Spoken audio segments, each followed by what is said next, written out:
자, 여러분 혹시 신체화 증상이라는 용어 아십니까? 의학적으로 신체화 증상이라고 하는 것은 심리적으로 불안하거나 스트레스를 받거나 또 우울증, 그리고 감정의 기복이 막 넘쳐서 조울증이라고 하죠. 이런 것에서 해소되지 못할 때, 그게 쌓이고 속에서 쌓일 때 몸의 물리적인 통증이나 또 이상 증상으로 변화돼서 나타나는 현상을 우리가 심리학적 용어로 신체화 증상이다 라고 이야기합니다. 이게 무슨 말인가 하면요, 아픈 데가 실제로 아프지 않아야 돼요. 아픈 곳이 없기 때문에. 근데 아픈 거예요. 일정 부위에 통증을 느낀다든지 불편함을 느낀다든지 이런 증상이 신체화 증상을 이라합니다. 근데 꾀병이 아니거든요.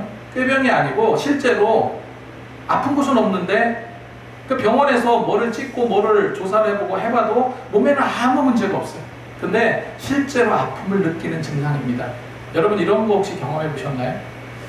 그런가 하면은 배우들이 연기할 때 우리가 흔히 잘 이제 듣는 말이 있는데 메소드 연기라고 있어요. 메소드 연기라고 하죠. 배우가 맡은 인물을 자신화시키는 거예요. 극적으로 일치되기 위해서 그 영화 속의 캐릭터, 그 캐릭터의 어떤 정서, 가치관, 살아온 환경, 그리고 이런 것들이 실제 자기화하는 거예요. 그래서 실제 자기가 그 주인공이 된 것처럼 행동하면서 연기하는 거, 그게 바로 메소드 연기라고 합니다. 그런데 이게 너무 과하다 보니까 현실과 연기를 구분 못할 정도로 몰입하게 되는 경우가 있다고 그래요. 예전에 배트맨에서 조커 역으로 나왔던 히스레이저가 그랬습니다. 이 히스레이저가 얼마나 연기에 몰입했는지요. 영화가 다 끝났음에도 불구하고 현실과 연기, 이거를 구분하지 못할 정도로 힘들어 했다는 거예요. 결국 히스레이저는요, 우울증과 불면증으로 생을 마감을 했어요. 짐 캐리라는 코미디언 배우인데 맨 온 더 문이라는 영화를 찍을 때 앤드 코멘프라는 그 주인공의 연기를 몰입하느냐고 온통 모든 것을 앤디 코멘프화 했어요. 그래서 관계자들이요, 짐 캐리 이렇게 하면 대답도 안 하고 앤디 코멘프라고 이야기하면 답을 할 정도로, 이 정도로 몰입해서 연기를 했다고 합니다. 한 가지만 더 말씀드리면, 옛날에 전쟁 영화 중에 정말로 재밌고 감동적인 영화가 있었어요. 피아노라는 영화인데 에드리언 브로디라는 이 배우인데요, 거기에 고립되어 있는 그거를 자기가 이제 그거를 하기 위해서 캐릭터의 극단적인 고립감, 상실감, 이걸 이해하기 위해서 살던 아파트 다 팔아버리고요, 휴대폰도 없애버리고 연인과도 헤어지고 유럽으로 떠나서 소식을 하면서 무려 14kg나 감량하면서 거기에 몰입을 했다고 그래요. 근데 그건 나중에 이 에드리언 브로디가 그 인터뷰할 때 이런 얘기를 합니다. 촬영이 끝난 다음에 심각한 우울증과 정신적인 공황에 시달렸으며 현실 복귀까지 너무나 오랜 시간이 걸렸다라고 고백을 하더라는 거예요. 이게 바로 신체화 증상, 메소드 연기의 어떤 과몰입 때문에 나타나는 그런 현상을 말합니다. 제가 왜 이 말씀을 드렸냐면요, 영적으로도 이런 신체화 증상과 똑같은 원리가 사실은 작동을 해요. 무슨 말이냐면은, 하나님의 말씀이요, 내 영혼 깊은 곳에 뿌리 내리고 그것이 내재화되면 그 말씀은 더 이상 머릿속에 지식으로 머물지 않는다는 거예요. 그 하나님의 이 말씀이요, 어떻게 내재화되냐면 우리의 눈빛, 우리의 언어, 우리의 손과 발, 그리고 우리의 삶의 반응이라는 증상으로 터져나오게 된다는 거예요. 여러분들은 지금 삶에 어떤 증상들이 나타나고 있습니까? 어떤 통증이 여러분을 힘들게 하고 있나요? 세상에 염려가 되었던, 불안이 되었던, 이 염려나 불안이 만든 그런 어떤 통증들, 아니면 정말로 하나님의 말씀을 의지해서 그 묵상한 말씀이 내 영혼 깊은 곳에 흘러 들어와서 이게 거룩한 반응이 되었는가? 어떤 단계입니까? 우리가 말씀을 듣는 단계를 단순히 넘어서서요, 이제 우리가 정말로 해야 될 것은 바로 영혼 깊숙이 그 말씀을 내재화시키는 거예요. 여러분, 우리 삶이 예수 그리스도의 향기와 성령의 열매로 선한 증상이 나타날 수 있도록 그렇게 노력했으면 좋겠습니다. 예레미야 선지자가 이런 말을 했어요. 예레미야 20장 9절에 내가 다시는 여호와를 선포하지 아니하면 그 이름으로 말하지 아니하리라 하면 내 마음에 불붙는 것 같아서 골수에 사무치니 답답하여 견딜 수 없나이다 했습니다. 예레미야 선지자는 너무나 고통스럽고 힘들어서 그 고난 때문에 말씀을 전하지 않으려고 했어요. 입을 다물려고 했었습니다. 그런데 그 말씀이 그 10년 가운데 너무 내재화되어 있는 그 말씀이 작용을 하다 보니까 하나님의 말씀을 전하지 않고는 골수에 사무치는 불이 되어서요. 불이 돼서 몸과 마음을 불살라버렸다. 여러분, 이렇게 말씀이 내재화되면 가만히 있을 수 없는 영적인 증상이 나타날 수밖에 없어요. 요한계시록 10장 9절 10절 말씀에도 내가 이르되 인자야 내가 내게 주는 이 두루마리를 내 배에 넣으며 내 창자에 채우라 하시기에 내가 먹으니 그것이 그 입에서 달기가 꿀 같더라 했습니다. 사도 요한은요, 말씀을 통해서 말씀을 머리로만 생각하는 것으로 그치지 않고요, 우린 대부분 뭐로 합니까? 머리로 생각해요. 머리로 판단하고 내가 갖고 있는 이 고작 그 조그만 그 지식의 한계로 그거를 판단하고 분석하려고 합니다. 거기까지가 아니라는 거예요. 요한은 그 말씀을 먹어서 어떡합니까? 소화를 시켜버렸어요.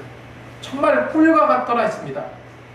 제가 처음에 신체화 증상과 메소드 연기를 빗대서 말씀을 시작한 이유가 있는데, 사도 바울이 그러했어요. 사도 바울이 아까 아예 뭐라고 이야기했냐면요, 예수의 흔적을 가졌다라고 기록하고 있습니다. 예수의 흔적을 가졌다. 갈라디아서 6장 17절 말씀에 이후로는 누구든지 나를 괴롭게 하지 말라. 내가 내 몸에 예수의 흔적을 가졌노라. 한번 따라하겠습니다. 예수의 흔적을 가졌노라. 여기서 말하는 흔적이 스티그마라는 단어인데, 이거는 뭐냐면요, 당시 노예들이 많았어요. 그 노예의 몸에 쇠로 달군 거로 몸을 지지는 거야. 몸을 지지면서 왜 지지냐면 너는 내 소유물이다 라는 것을 표식을 남기는 게 스티그마입니다. 그러니까 바울이 예수 흔적을 가졌다는 게 뭡니까? 바울이 예수 흔적을 가졌다는 것은 나는 예수님의 종입니다 라는 고백이에요. 근데 실제로 바울이 어땠어요? 말씀을 전하다, 복음을 전하다 매맞고 구타당하고 핍박당하고 시련당하고 온몸이 상처투성이에요. 심지어는 어떤 일까지 벌어집니까? 기절해버렸어요. 돌에 맞아서 기절해서 사람들이 바울이 죽은 줄 알았어요. 그래서 성 밖에 버리기까지 했잖아요.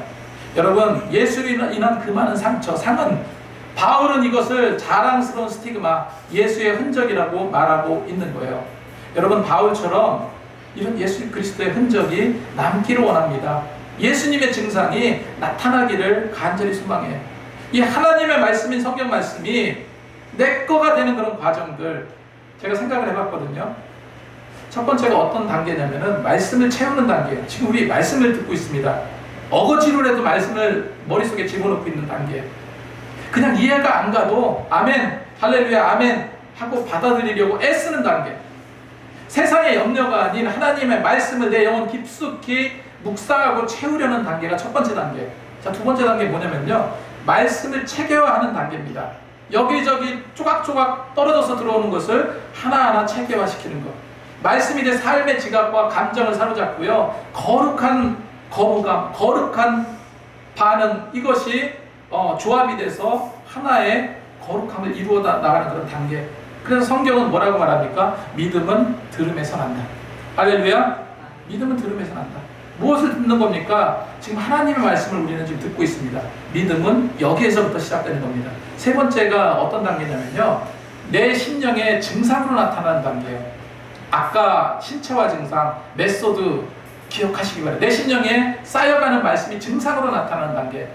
그래서 말씀대로 이게 증상화되면은 어떤 작용이 일어납니까? 그 말씀을 통해서 사랑할 수밖에 없는 증상이 나타나요. 용서할 수밖에 없는 증상, 기도할 수밖에 없고 헌신할 수밖에 없는 그런 선한 영적 증상이 나타난다는 거예요.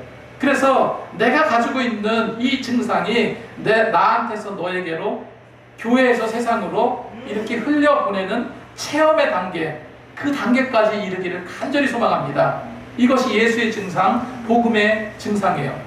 여러분, 세상 가운데도 복음을 받아들이지 않는 자를 보면은 우리가 아파하고 정말로 가슴을 쳐야 돼요. 이게 증상입니다. 예수 믿고 회개하면서 거듭났어. 지난주에 제가 정선이에 대한 이야기를 했지만 새 생명을 찾았다, 이렇게 고백하는 자들을 보면요, 여러분 기뻐할 수 있어야 됩니다. 할렐루야. 이것이 정상인 거예요. 믿는 자의 정상인 겁니다.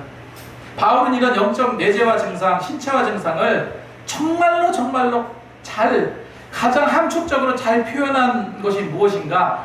나의 복음이라고 언급한 대목입니다. 그런 고백이에요. 한번 따라하겠습니다. 나의 복음. 나의 복음. 바울은요, 복음을 나의 복음이라고 했어요. 자, 지난주 한번 가만히 생각해 보세요. 바울이 어떻게 말했습니까? 하나님의 복음이라고 했어요. 그냥 복음이 아니라 하나님의 복음. 그리고 성경에 보면은 그리스도의 복음이라는 말을 자주 하거든요. 우리가 로마서 1장 1절 말씀에 예수 그리스도의 종 바울은 사도로 부름을 받아 하나님의 복음, 하나님의 복음을 위해서 택정함을 입었다 했어요. 자, 그리고 성경에 그리스도의 복음이라는 단어를 서신서에 보면 여러 번 썼거든요. 갈라디아서 1장 7절 말씀을 보니까 다른 복음은 없나니 다만 어떤 사람이 너희를 교란하여 그리스도의 복음을 변하게 하려 함이라. 그리스도의 복음. 로마서 15장 19절 말씀에 표적과 기사와 능력으로 성령의 능력으로 이루어졌으며 그리스도의 복음을 충만하게 전하였노라 했습니다.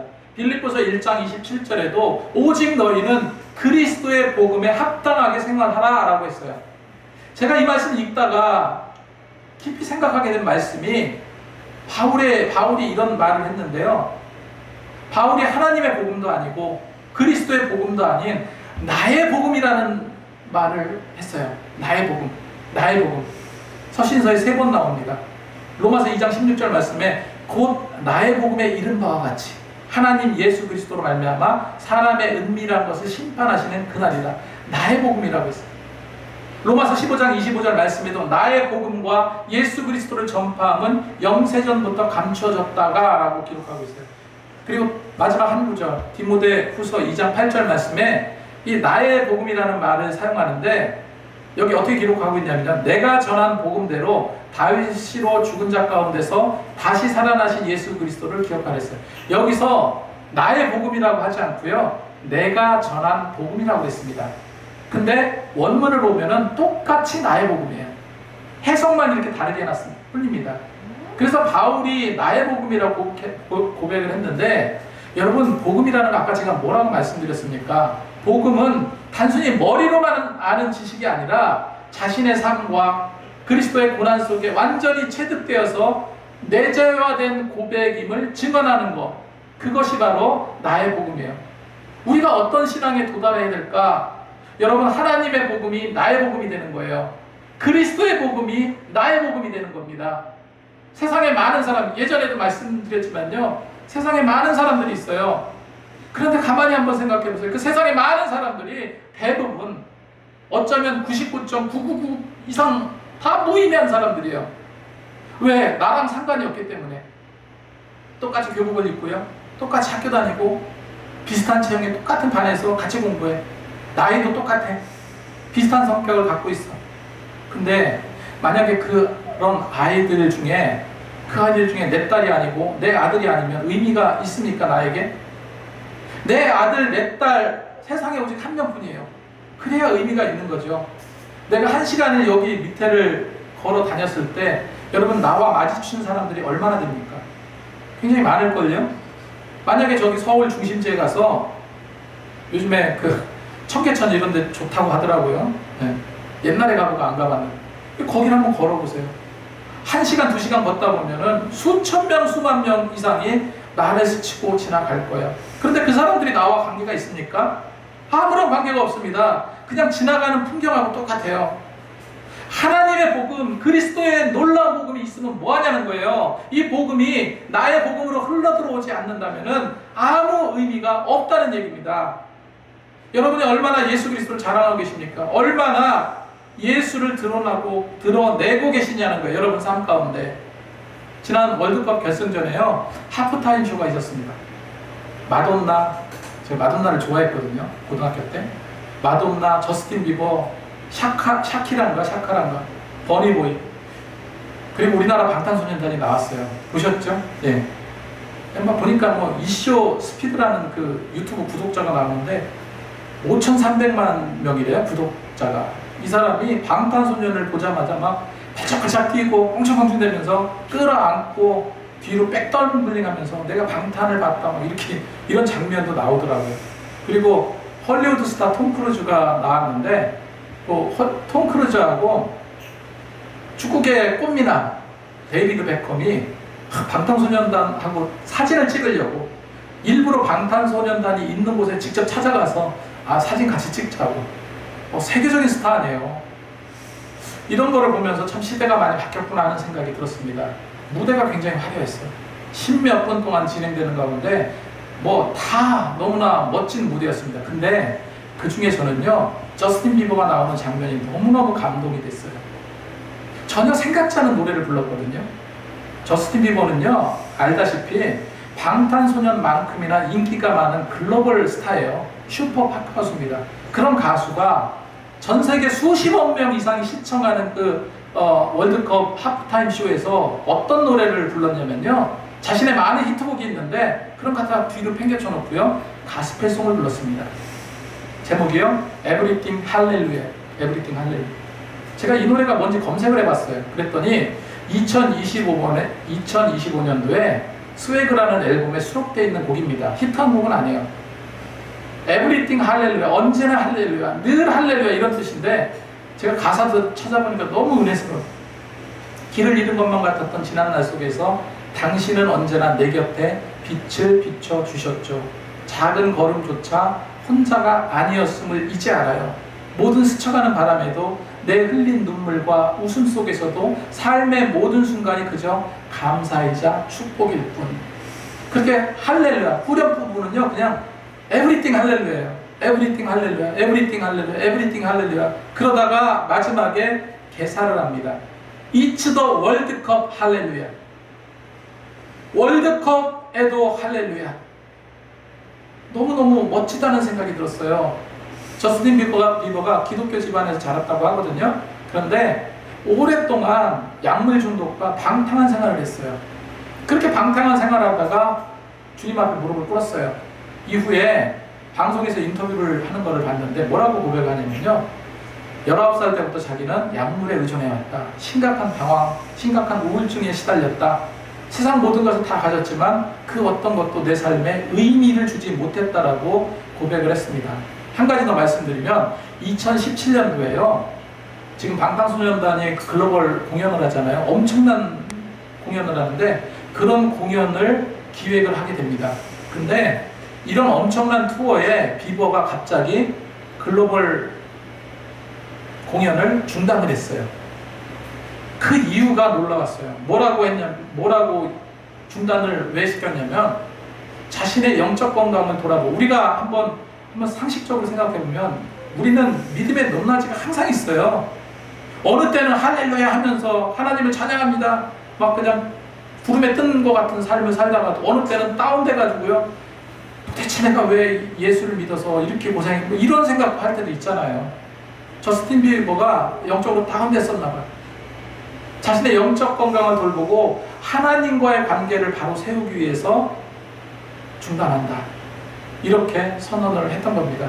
여러분, 이 정도까지는 아니더라도 나는 어떠냐는 거예요. 나의 삶이, 내가 살아가는 삶이 저스틴 비버처럼 할렐루야를 외칠 수 있습니까? 여러분, 어떤 상황이든 예수를 더 높일 수 있었으면 좋겠습니다. 그리고 전에도 한번 말씀드렸는데 2002년도요. 2002년도 난리 났었잖아요. 우리나라 4강까지 올라가고 한일 월드컵. 이때 우승한 국가가 브라질이었어요. 브라질.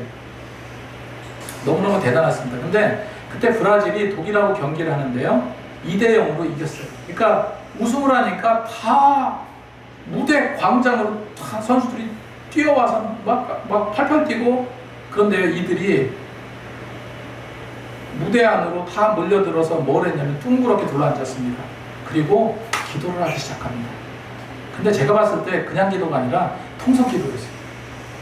그리고 그렇게 그들이 기도를 하고 미리 준비해온 티셔츠를 다 갈아입었거든요. 그 티셔츠가 새겨진 문구가 뭐냐면요, I belong to Jesus였어요. 나는 예수에 속한 사람입니다. 제가 30대 초반이었는데 얼마나 그 장면이 은혜가 되었는지 몰라요. 그렇게 대중 앞에서 그렇게 홍보하고 광고하고, 이게 얼마나 놀라운 은혜입니까? 여러분, 이렇게 자랑하실 수 있냐는 거예요. 여러분, 그리스도의 복음이 내 심령 가운데 내재화되어 있어서 이게 증상으로 나타나면 이런 일들이 펼쳐져요. 그리고 한 번 더 말씀드렸죠. 개그우먼 신보라 유명하잖아요. 개그맨 신인상을 받을 때 신보라가 수상소감을 어떻게 고백했는지 아세요? 보통 이제 예수 믿는 자들이 수상소감은 하나님께 감사합니다. 하나님께 이 영광 올려드립니다. 이 정도잖아요. 그죠? 근데 신보라는 어떻게 고백했냐면요. 내가 자랑할 것은 예수 그리스도의 십자가의 피의 공로밖에 없습니다라고 수상소감을 한 거예요. 영상이 지금 많이 떠돌아다녀요. 그러니까 그 댓글을 봤더니 교회 안 다니는 사람들은 예수의 피대 피 혐오스럽다. 저게 뭐야? 무서워. 막 이렇게까지. 근데 안 믿는 사람들은 그럴 수도 있다고 생각이 들어요.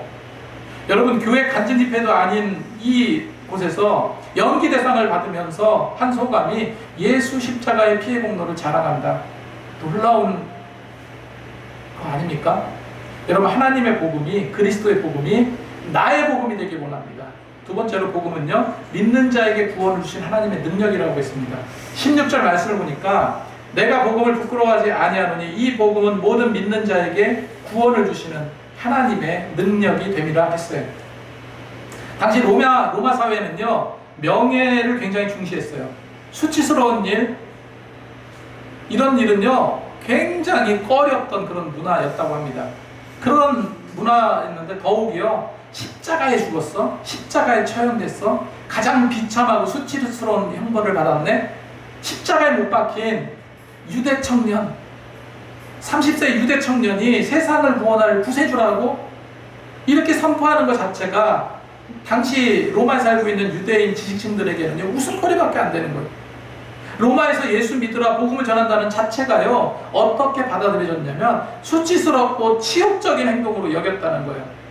그런데 바울은 뭐라고 고백합니까? 이처럼 많은 사람들이 수치스러워하고 치욕스럽게 부끄럽게 여겼던 이런 것을 바울은 자랑한다라고 말했습니다. 이들의 의식 바탕에 깔려있는 복음에 대한 인식을요 수치스럽고 치욕스러운 것이 아니라 자랑할 거리로 바울은 치고 나갔다는 거예요. 그래서 내가 자랑할 것은 오직 예수 그리스도의 피의 공로밖에 없다라고 말한 겁니다. 갈라디아서 6장 14절 말씀에 그러나 내게는 우리 주 예수 그리스도의 십자가 외에는 결코 자랑할 것이 없으니 그리스도로 말미암아 세상이 나에 대하여 십자가에 못 박히고 내가 또한 세상에 대하여 그러하리라 했습니다. 여러분, 바울의 이런 나의 복음, 바울이 고백한 이런 나의 복음, 결국 그 복음은요 하나님의 의예요. 17절 말씀에 복음에는 하나님의 의가 나타나서 믿음으로 믿음에 이르게 하나니 기록된 바 오직 의는 믿음으로 말미암아 살리람과 같으니라 했습니다. 할렐루야. 구원은 믿음으로 시작해서 믿음으로 완성됩니다. 여러분, 이 말씀 기억하고 나갔으면 좋겠어요. 그래서 우리가 말씀으로 체득하고 그 말씀이 우리 아까 처음에 얘기했던 그 신체화 증상 이런 거는 아픈 증상이지만 영적인 증상은 정말로 그런 증상이 아니에요. 이런 말씀을 통해서 선한 증상들이 우리 심령 가운데 나타나길 원합니다. 어느 누구도 아니고 정말로 하나님의 복음이 나의 복음이 되어서 내가 삶의 간증자로, 내가 삶의 증상으로 나타나서 많은 영혼들을 위해서 쓰여지는 저와 여러분이 되시기 바랍니다.